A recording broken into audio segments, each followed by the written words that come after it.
రంగారెడ్డి జిల్లా చేవెళ్ల నియోజకవర్గం పార్లమెంటు ఎన్నికల్లో భాగంగా హిమాయత్ నగర్ జేపీఎల్ కన్వెన్షన్ హాల్లో చేవెళ్ల పార్లమెంటు అభ్యర్థి కొండా విశ్వేశ్వరరెడ్డి ఆధ్వర్యంలో బూత్ స్థాయి సమ్మేళనం నిర్వహించడం జరిగింది। ఈ కార్యక్రమానికి ముఖ్య అతిథిగా కేంద్ర మంత్రి కిషన్ రెడ్డి హాజరయ్యారు। చేవెళ్ల పార్లమెంటు అభ్యర్థి కొండా విశ్వేశ్వరరెడ్డి మాట్లాడుతూ చేవెళ్లలో 3 లక్షల మెజారిటీతో గెలవబోతున్నామని ధీమా వ్యక్తం చేశారు। కేంద్ర మంత్రి కిషన్ రెడ్డి మాట్లాడుతూ తెలంగాణ రాష్ట్రంలో పార్లమెంటు 17 స్థానాలలో విజయం సాధించడంతో హిందువులకు న్యాయం జరుగుతుందన్నారు। ఐక్యమత్యంతో కలిసి చేవెళ్ల ప్రజలందరూ బీజేపీ పార్టీ అభ్యర్థికి ఓటు వేసి గెలిపించాలని కోరారు। ఇప్పుడు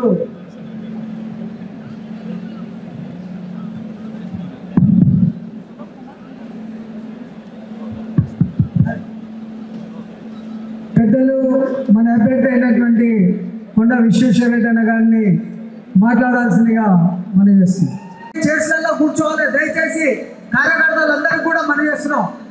మన అక్కడ కూడా స్క్రీన్ ఉంది, అంతా కూడా కనిపిస్తుంది, ఇక్కడ ఏ విధంగా ఉంటుందో అక్కడ కూడా అట్లనే ఉంటుంది। దయచేసి అందరూ అర్థం చేసుకోవాలా। మిగతా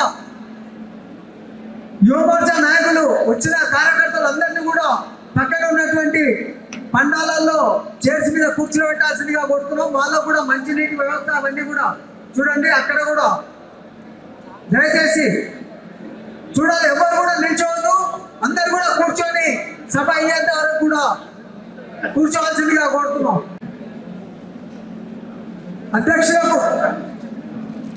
అధ్యక్షులకు స్వాగతం పలుకుతూ అందరం కూడా చప్పట్లతో స్వాగతం పలకాల్సిందిగా కోరుతున్నాము।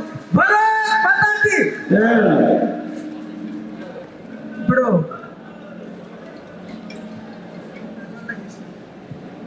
జ్యోతి ప్రజల్లో ఉంటుంది। 500 సర్పంచ్లు ఉండాలి, 5000 వార్డు మెంబర్లు ఉండాలి, కనీసం 7-8 మున్సిపల్ చైర్మన్ ఇక్కడ ఉండాలి, మరి ఓ జిహెచ్ఎంసి మరి అన్ని కార్పొరేషన్లు ఎక్కువ పెడితే కనీసం మనకు 70 కార్పొరేటర్లు ఇక్కడ ఉండాలి, ఒక 100 మంది కౌన్సిలర్స్ ఇక్కడ ఉండాలి, అండ్ ఇక్కడ మనతోటి ఒక 6-8 ఎమ్మెల్యేలు గెలిస్తే అది నిజమైన బీజేపీ గెలుపు, అది సాధ్యం। ఎంతో మంది ఎన్నో ఏళ్ల సంది కష్టాలు పడుతుంటే ఈ రోజు సాధ్యమైంది। ఈ సమయము ఆ బాధ్యత మా భుజాల మీద నుంచి తీసి బూత్ అధ్యక్షుల భుజాల మీద పెడుతున్నాం। ప్రేమేందర్ రెడ్డి గారు మీ బాధ్యత లేదో చెప్పిండ్రు, అవి గిట్ట చేస్తే నిజంగానే మనం అనుకున్న అన్ని తప్పనిసరిగా నిజమైతాయి।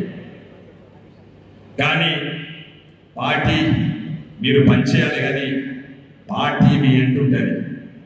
ఇక్కడ కిషన్ రెడ్డి గారు మీ ఎంటుంటారు, మేమందరం నాయకులం కూడా మీ ఎంటుంటాము, మీతోటి మేము పనిచేస్తాము।